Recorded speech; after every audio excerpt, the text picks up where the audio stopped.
আসসালামু আলাইকুম, কেমন আছেন আপনারা? আজকে হচ্ছে নোয়াখালী হুড়ি হাত আমরা মরিচ বলি আর কি, মরিচ করব। এখানে পেঁয়াজ, অনেকগুলা পেঁয়াজ, রসুন দিয়ে দিলাম, গোটা রসুন দিয়ে তেল দিয়ে একটু লবণ দিয়ে নরম করলাম। নরম করার পরে হচ্ছে আর একটু বাটা রসুন দিয়ে দিলাম। এখানে অন্য কোনো মশলা দিব না, আদা টাদা দিব না, হালকা একটা দুটো জিরে গুঁড়া দিব শুধু। এখন এগুলো একটু নরম হোক, পরে হচ্ছে সামান্য একটু হলুদ গুঁড়া, মরিচ গুঁড়া এগুলো দিব আর কি।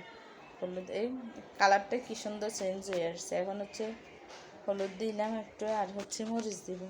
মরিচ আবার একটু বেশি বেশি দিতে না, যে শুটকি বোনের মধ্যে যদি জাল না লাগে, কিসের শুটকি বোনা, এটা কি খেতে মজা আছে? জাল লাগবে,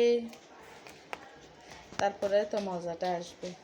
এখন হচ্ছে মরিচ দিয়ে ভালো করে নাড়াচাড়া করে নিয়ে একটু ইয়ে করে নিয়ে পরে হচ্ছে শুটকিগুলো দিয়ে দিব।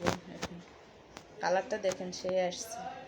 পরে হচ্ছে যে কালারটা লাস্টে দিয়ে ওটা হচ্ছে একবারে গরুর মাংসের কালার।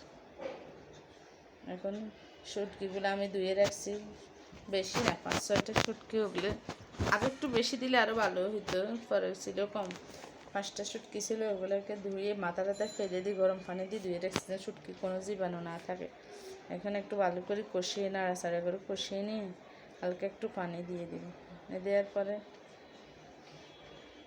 এখন হচ্ছে এটা হচ্ছে রান্না করার জন্য পানিটা দিয়ে দিলাম, বেশি দিব না। পেঁয়াজগুলো একটু গোটা গোটা থাকলে ভালো লাগে আর কি।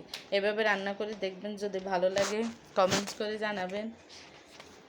আমাদের চ্যানেলটা ভালো লাগলে লাইক করবেন, কমেন্টস করবেন। আমার রান্নার শেষ, দেখেন কালারটা কি আসছে। এবার আজকের মতন এখানেই বিদায়। আল্লাহ হাফিজ, আসসালামু আলাইকুম।